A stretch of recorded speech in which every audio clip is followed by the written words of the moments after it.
Assalamualaikum warahmatullahi wabarakatuh. Perkenalkan, nama saya Andrea Satria Aji dengan NIM 2110066.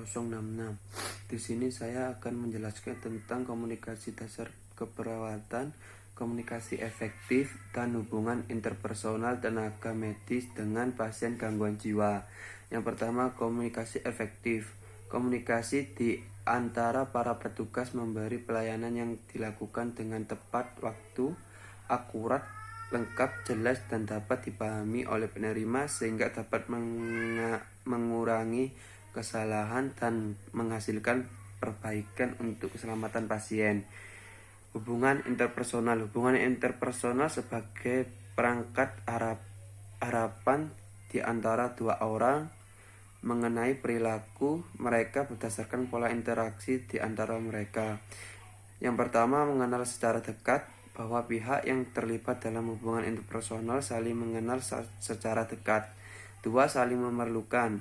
Pola hubungan yang saling menguntungkan dua arah dan saling menguntungkan. 3. Ditandai pemahaman sifat pribadi antar mereka berdua belah pihak. 4. Kerjasama akan menimbulkan apabila terdapat kepentingan yang sama.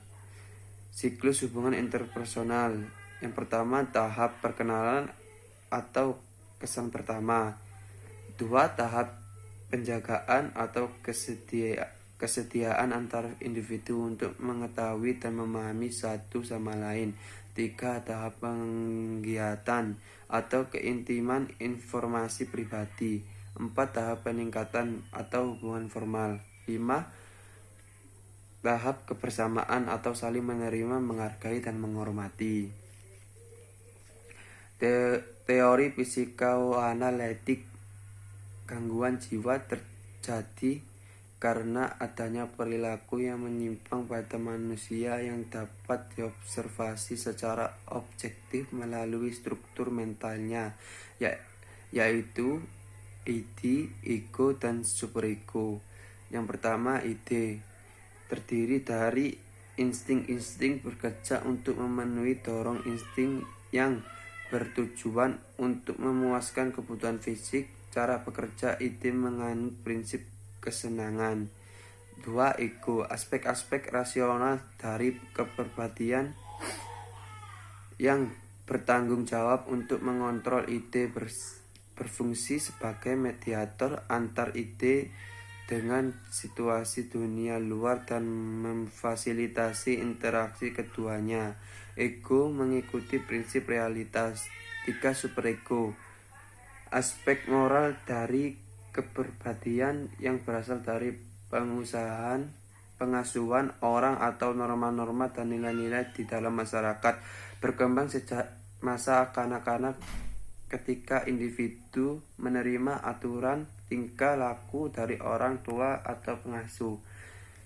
Tahap-tahap. Yang pertama, pengkajian. Pengkajian yang penting dilakukan pada pasien dengan gangguan jiwa adalah perilaku, mengidentifikasi faktor predisposisi, stresor, presipitasi, pengenalan sumber-sumber coping, dan mekanisme coping yang digunakan. Contoh, apakah yang bisa ibu lakukan jika menghadapi masalah yang demikian?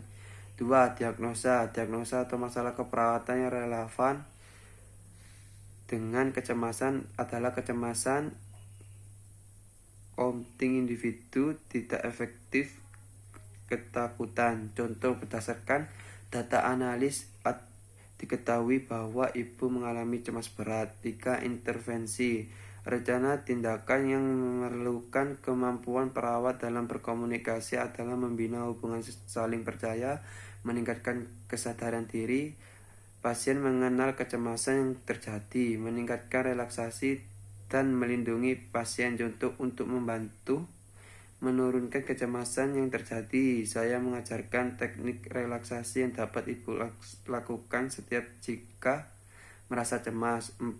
Implementasi, aktivitas yang direncanakan dan harus dikomunikasikan antara lain pengaturan posisi, latihan nafas, dan bentuk efektif humidifier dan nebulizer, serta Sukotioning. Contoh, tarik nafas melalui hidung dan keluarkan secara perlahan-lahan melalui mulut.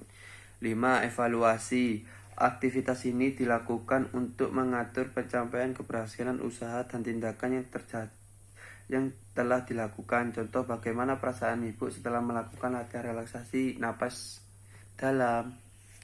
Kesimpulan, penerapan komunikasi pasien dengan gangguan jiwa adalah hal yang paling esensial karena komunikasi adalah alat kerja utama perawat untuk membantu pasien meningkatkan perilaku adaptif atau memperbaiki perilakunya.